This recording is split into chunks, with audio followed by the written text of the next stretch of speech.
تو کس سے کرنا چاہتی ہیں آپ؟ غضنفر سے۔ سر طنزیہ لہجہ۔ ہانیہ نے کھجانے والی نظروں سے اسے دیکھا۔ Shut up. غصے میں وہ اسے سمجھ آئی کہ کیا کہتی، مگر جو کہا کہتی ہی منہ پر ہاتھ رکھ دیا۔ وہاں سر نظروں سے اسے دیکھے گیا۔ کبھی تمیز سے بات کرنے کا اتفاق نہیں ہوا آپ کو؟ آئی برو اٹھا کر اس نے بڑے ٹھٹے انداز میں کہا۔ آپ صرف منگیتر ہیں، نکاح تک نہیں ہوا اور کسی اور کا نام لے کر طنز کر رہے ہیں۔ اپنی کیفیت پر قابو پاتے ہوئے وہ بولی۔ وحاش نے گہرا سانس بھرا۔ آئی ایم سوری، یہی چیز ہماری مینٹلٹی نہیں ملتی، ہر بات پر اختلاف رشتوں کو خراب کر دیتا ہے۔ ہانیہ سنجیدگی سے بولی۔ یہ اختلاف نہیں تھا، محض ایک چھوٹی سی بات تھی جو مجھے نہیں کہنی چاہیے تھی۔ اس نے کندھے اچکائے۔ ہانیہ تذبذب کا شکار ہوئی۔ اتنی جلدی غلطی کون مانتا ہے بھلا؟ پھر بھی آپ یونیورسٹی والا سارا واقعہ دیکھ چکے ہیں اور کسی حد تک مجھے مشکور کردار کی بنا پر اپنی یونیورسٹی سے نکال بھی چکے ہیں۔ اب اچانک یہ سب، وہ قصدن کہنے سے کترائی۔ نکاح کا نام اس کے سامنے لینا اسے تھوڑا سا آکورڈ لگا، جبکہ وہاں زرد سی روشنیوں میں اس کے چہرے کو دیکھ رہا تھا۔ ایک کڑوا سا گھونٹ پی کر رہ گیا۔ میرا خیال ہے یہاں میں ڈین کی حیثیت سے نہیں، آپ کے ہونے والے شوہر کی حیثیت سے بیٹھا ہوں۔ اس نے جیسے یاد دہانی کروائی۔ ہونے والے شوہر اور ہو چکے شوہر میں بڑا فرق ہوتا ہے سر۔ ایک تو اس کا بات کرنے کا انداز، دوسرا بات بے بات سر کی الاپ نے وحاش کو لب بھیجنے پر مجبور کر دیا تھا۔ آپ ایم فل کر رہی ہیں نا؟ اس نے ایم ایس کہنے کے بجائے ایم فل پر زور دیا۔ ہانیہ نے الجھن سے اسے دیکھا، پھر گردن ہلائی۔ حالانکہ مجھے لگ رہا ہے کہ میں کسی ٹین ایج لڑکی سے مخاطب ہوں، ہر بات کا ترخ کر جواب دینا اچھی بات نہیں۔ وحاش کا انداز بڑا نرم سا تھا، جبکہ الفاظ شاید سخت تھے یا اسے لگے۔ ہر بات پر کسی پر پرسنل اٹیک کرنا بھی اچھی بات نہیں۔ وہ واقعی تڑک کر بولی۔ وحاش کا مزاج نہ جانے کیسا تھا، مگر اسے اس وقت وہ کہیں سے بھی ایک جینٹل مین نہ لگا جیسے وہ یونیورسٹی میں رہتا تھا۔ اسے بالکل اس کے مزاج لگا۔ اس کی شخصیت میں ایک مقناطیسی کیفیت ضرور تھی۔ سامنے والا بڑی جلدی اس کے ذہن میں آ جاتا تھا۔ یوں ہی تو نہیں، یونیورسٹی کی کئی ٹیچرز خود اسے رشتہ بھجوا چکی تھیں، مگر شاید اس کی ذہنیت مختلف تھی یا وہ بھی ایک پشکی مرد تھا، وہ اندازہ نہ لگا پائی تھی۔ مگر بہرحال اس کا پہلا تاثر وحاش ارتضیٰ کے بارے میں کچھ اچھا نہ تھا۔ مجھے لگتا ہے اب مجھے چلنا چاہیے، کافی دیر ہو گئی ہے۔ جی؟ اس سے کہنے کی دیر تھی کہ وہ فوراً بول اٹھی۔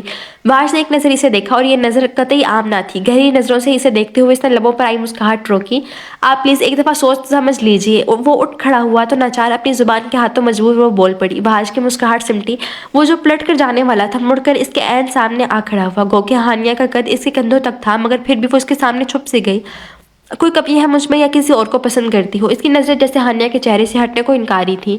سنجیدگی کے باوجود اس کے چہرے پہ ایک نرمی سی تھی، شاید کہیں وہ اسے پسند آ چکی تھی۔ ہانیہ نے سر سے لے کر پیر تک اسے دیکھا۔ کوئی کمی نہ تھی۔ آئیز، بلو کلر کی کلف لگی شلوار قمیض، نیچے مہنگے جوتے، وہ وجاہت کا منہ بولتا ثبوت تھا۔ آپ میں کوئی کمی نہیں ہے، لیکن زبان کے تھوڑے تیز ہے۔ وحاش نے آئی برو اٹھایا۔ یوں سمجھ لے چلتی پھرتی سانس ہے۔ اس کی نظروں سے گھبرائے بغیر جب وہ بولی تو وحاش صحیح معنوں میں تپا۔ تمہارا کچھ نہیں ہو سکتا۔ لیکن اس کے بعد وہ کچھ نہ بولا، خاموشی سے مڑا، ٹیبل سے گاڑی کی چابی والیٹ اٹھایا اور ڈرائنگ روم کی طرف لمبے لمبے ڈگ بھرتا چلا گیا۔ ہانیہ کا دل کیا اپنا سر پیٹ لیتی۔ خدارا، میں اس قدر بدتمیز تو نہیں ہوں، مگر ان کے سامنے میری زبان اتنی کیوں چلتی ہے کہ مجھے بار بار پچھتانا پڑتا ہے۔ ہائے اللہ جی! وہی سر پکڑے وہ بیٹھی رہی۔ اوہ، کیا کہا ہے اس کھڑوس کو؟ حاجت نہ جانے کہاں سے ٹپک پڑی۔ ہانیہ سر جھکائے بیٹھی تھی۔ اس کی طرف دیکھا تو آنکھیں آنسوؤں سے لال انگارہ ہو رہی تھی۔ یار مجھے سمجھ نہیں آئی اور غلطی سے شٹ اپ بول دیا۔ حاجرہ کی آنکھیں حیرت سے کھلی، جبکہ ہانیہ قصدن اپنی زبان کے جوہر چھپائے۔ وہ واقعی حیران تھی، نہ کبھی دوستی نہ سلام دعا، پھر بھی نہ جانے کیوں وہ اس کے سامنے بولنے پر آئی تو کوئی کسر نہ چھوڑی تھی۔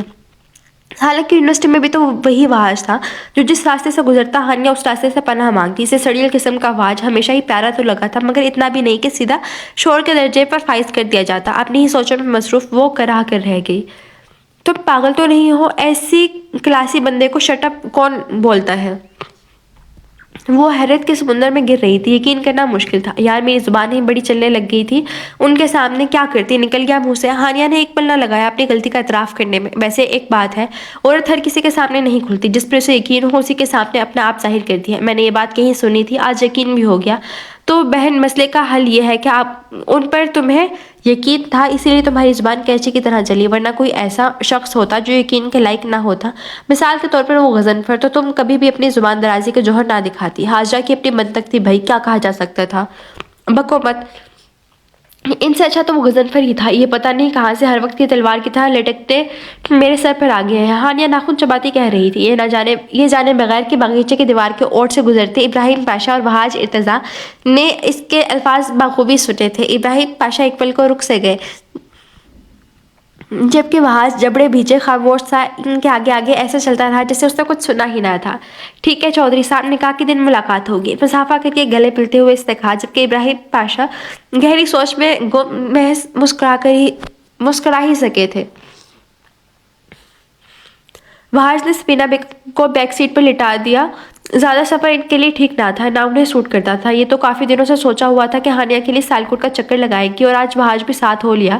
ندرت بیگم اور ابراہیم پاشا نے رخصت کر کے واپس لوٹ آئے۔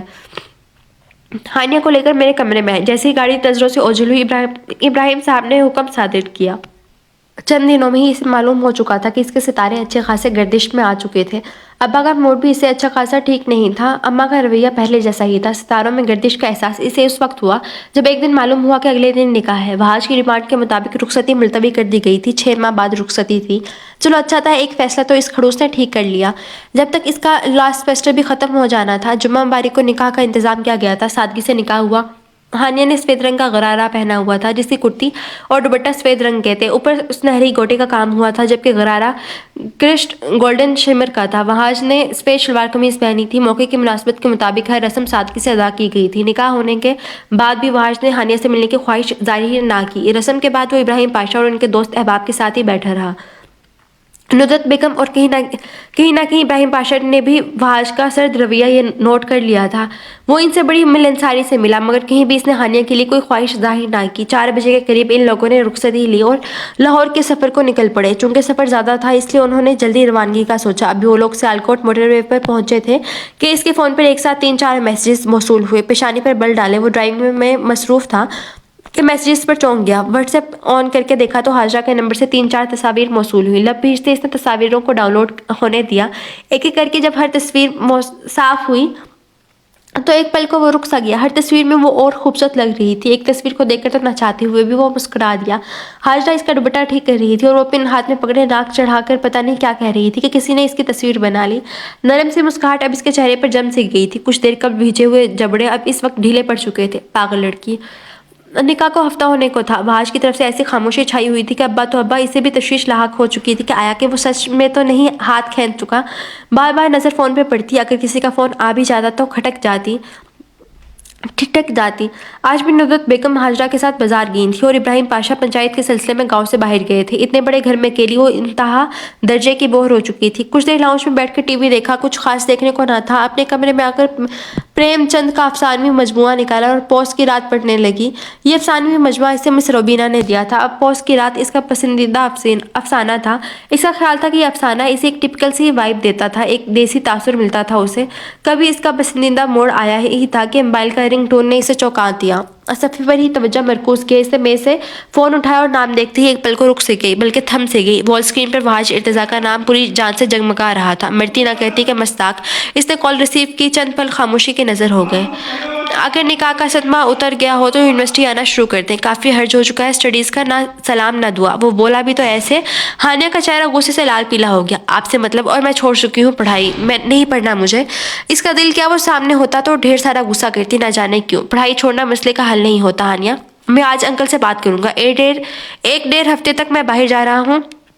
3 ماہ کا سٹے ہے میرا اور آپ ایزیلی میرے گھر رہ سکتی ہیں۔ نرم اور شائستہ رویے سے اس نے ہانیہ کو سمجھانا چاہا۔ باہر جانے کا بھی اس نے اسی لیے کہا تھا کہ شاید وہ کوئی تاثر ظاہر کرتی، مگر دوسری طرف تو شاید وہ ناشتے میں کریلے کھا چکی تھی۔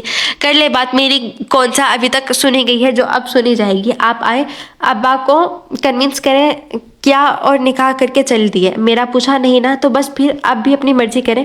کتاب کو ٹھک سے بند کیا اور اس کے اوپر چڑھ دوڑی۔ غصہ تھا کہ ختم ہونے کو نہ آ رہا تھا، نہ جانے کیوں، لیکن یہ غصہ اسے لے ڈوبنے والا تھا۔ ایک بات تو بتاؤ مجھے، آخر میں ماضی میں ایسا کیا کر چکا ہوں جو تمہارا غصہ ٹھنڈا ہونے کو نہیں آ رہا؟ آج ایک دفعہ بتا ہی دو۔ آج اپنا ٹیمپر لوز نہیں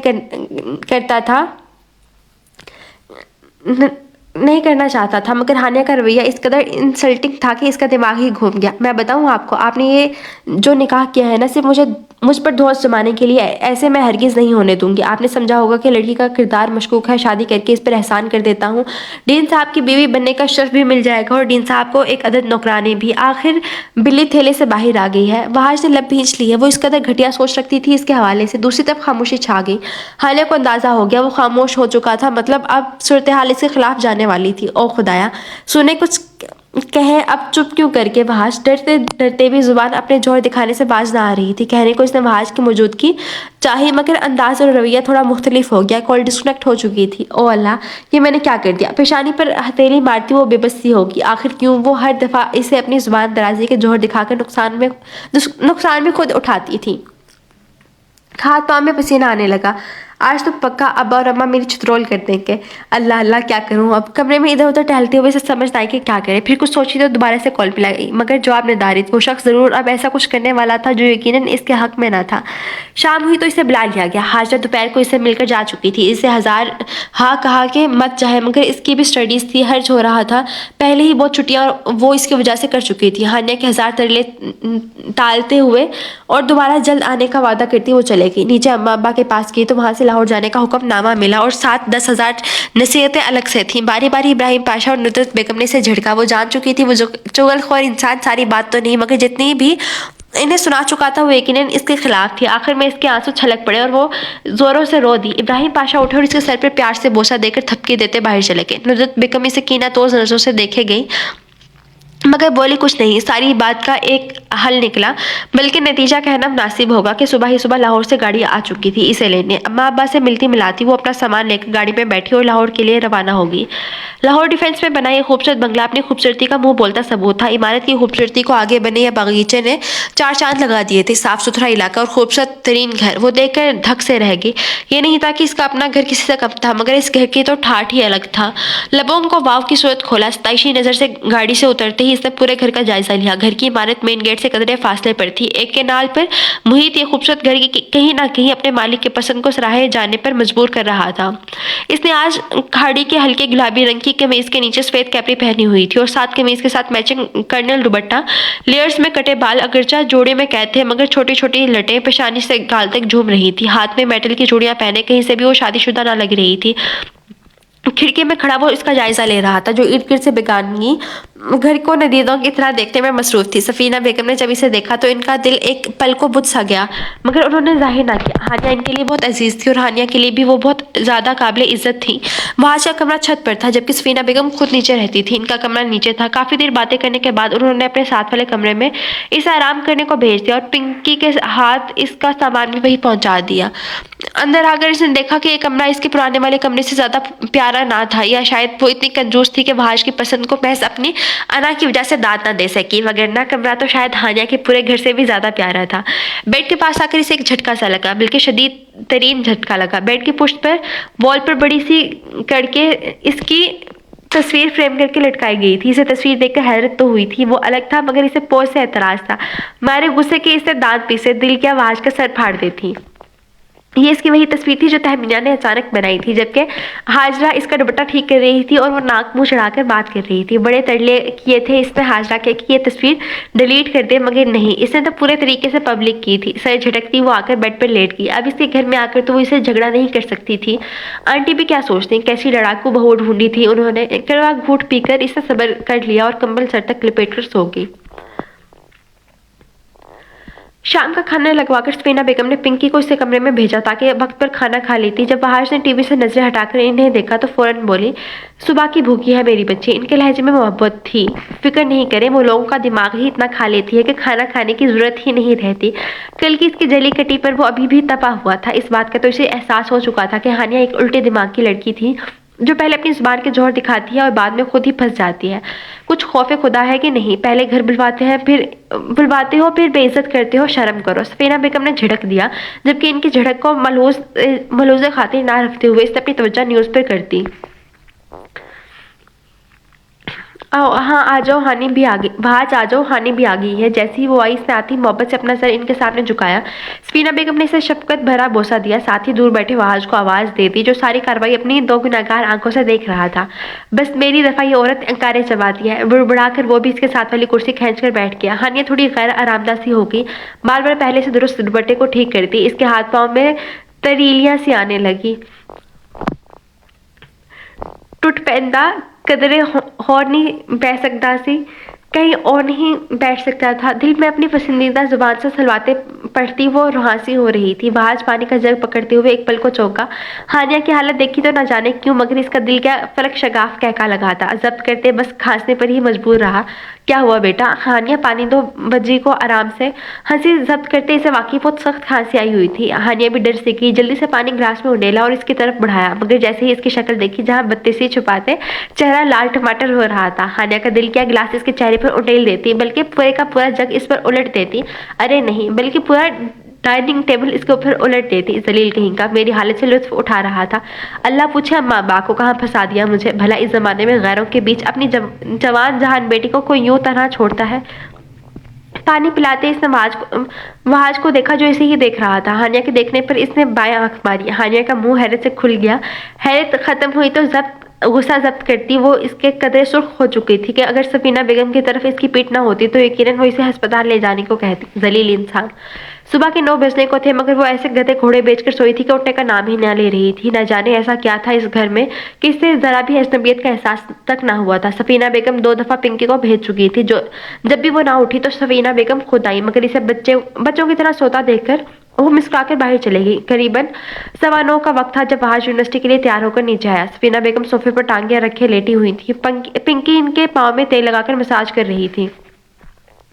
ہانیہ چلے گی یونیورسٹی؟ ڈائننگ ٹیبل پر بیٹھ کر جوس گلاس میں اڈیلتے ہوئے وہ بولا. بچی تھک گئی ہے. میں نے پنکی کو بھیج کر اٹھایا تھا لیکن نہیں اٹھی. سونے دو اسے. تھکاوٹ کی وجہ سے آنکھ نہیں کھل رہی اس کی. وہیں بیٹھی بیٹھی وہ بولی. وہاج کے ماتھے پر بل پڑے. کیا مطلب؟ سیالکوٹ سے یہاں نیند پوری کرنے آئی ہے وہ. پہلی اسٹڈیز کا نقصان ہو چکا ہے. آپ پہلے یہ بتائیں کون سے کمرے میں استراحت فرمائی جا رہی ہے؟ کہتے ساتھ ہی وہ فوراً اٹھ کھڑا ہوا. بچی سونے دو بچے. اسے اتنی بھی کیا سختی. انہیں وہاج کا بعض اوقات سخت مزاج ہونا نہ بھاتا تھا. حالانکہ انہیں ایک دوسرے کو جانے محض چند ہفتے ہوئے تھے مگر نہ اس دوران ہانیہ کو اجنبیت محسوس ہوئی اور نہ ہی وہاج نے اسے شرمانے لجانے دیا تھا بلکہ سیالکوٹ سے بلوایا اور آتی ہی پڑھائی کے چکروں میں مصروف کرنا چاہا تاکہ اسے ایسی کسی بھی فضولیات میں پڑھنے کا موقع ہی نہ ملتا. اندر نیند میں اسے ان کی ہلکی ہلکی آوازیں آ رہی تھی. اسے لگا شاید وہ کوئی خواب دیکھ رہی تھی اور خواب میں کوئی آہستہ آہستہ آواز میں باتیں کر رہا تھا. پھر اچانک دھڑام سے کمرے کا دروازہ کھلا اور وہیں سے سوئچ بورڈ کے سارے بٹن آن کر دیے گئے. کمرے میں لگی 7 لائٹس جب ایک ساتھ جل اٹھی تو بے اختیار اس نے اپنی آنکھوں پر ہاتھ رکھا. وہاج نے وہیں کھڑے دروازے کو زوردار طریقے سے بجایا. اس طرح کہ وہ ہڑبڑا کر اٹھ بیٹھی. آنکھیں کھلی تو سامنے وہاج اب دروازے سے ٹیک لگا کر کھڑا تھا. پورا کوئی فتنہ پرور انسان تھا. بھائی کون سے جنم کا بدلہ لے رہے ہیں مجھ سے آپ؟ نیند سے بھری آواز میں اس نے کہا. حجاب جو فجر کی نماز کے وقت کیا تھا ڈھیلا پڑ چکا تھا مگر ابھی بھی سر پر تھا. وہاج اسے دیکھ کر پرسکون سا ہو گیا. بس یہ بدزبانی ختم ہو جائے تو بیوی تو اسے بھی ٹکر کے ملی تھی. آپ کو یہاں استراحت فرمانے کو نہیں بلایا. یہ کام آپ سیالکوٹ میں بخوبی انجام دے چکی ہیں. 10 منٹ ہیں آپ کے پاس. اٹھے اور تیار ہوں. آج کسی بھی صورت آف نہیں کرنا یونیورسٹی سے. گھڑی کو دیکھتے ہوئے اس نے حکم صادر کیا. ہانیہ نے لب بٹکائے. پہلے آنکھیں میلی پھر پاؤں بیڈ سے نیچے لٹکائے اور 2 منٹ ایسے ہی ضائع کر دی. ہانیہ جلدی کرے میں لیٹ نہیں ہونا چاہتا. دوبارہ گھڑی کو دیکھ کر وہ بولا. اس کے کچھ کہنے سے قبل ہی باہر چل دیا. قدرت کا بہت حسین اتفاق تھا یہ. جس نے اسٹاک آف کیا تھا وہ خود اسے واپس یونیورسٹی لے کر جا رہا تھا وہ بھی پورے استحقاق کے ساتھ. ہانیہ نے دل میں اس بات کو سوچا اور دھیرے سے مسکرا دی. کل سے ابھی تک یہ پہلی ایک نارمل انسان والی مسکراہٹ تھی. وہ تو اپنی مسکراہٹ کو ہی ترس گئی تھی. ہائے اللہ ایسا جلاد شوہر.